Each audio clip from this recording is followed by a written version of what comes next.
It's the movement of the piston from top dead centre to bottom dead centre. Calling an engine 4-stroke means its engine cycle has 4 strokes. A 4-stroke petrol engine uses internal combustion, so those 4 strokes must include the 5 key events common to all internal combustion engines: intake, compression, ignition, power and exhaust. Let's look at a simplified model. The intake stroke starts with the exhaust valve closed, the inlet valve opening and the piston at its highest point, top dead centre. It starts to move down, increasing the volume above the top of the piston. This makes pressure inside the cylinder lower than pressure outside.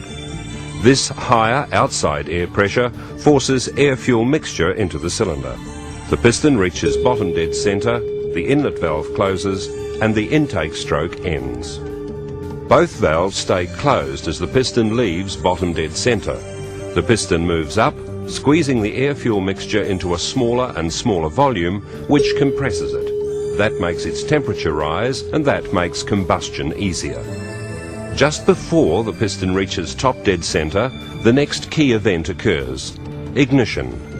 Burning, expanding gas generates the force to push down the piston. This is the power stroke that drives the engine. The piston now moves from bottom dead centre to top dead centre. The exhaust valve opens and the piston pushes out the leftover gases. Let's look at the cycle operating. Intake takes in air-fuel mixture. Compression squeezes the air-fuel mixture into a smaller and smaller volume. Ignition, the mixture under pressure is burned. Power, burning expanding gases push the piston down, creating a power stroke that turns the crankshaft. Exhaust, the piston moves upward, forcing burned gases from the chamber. All 5 events occur in this order in each of the engine's cylinders.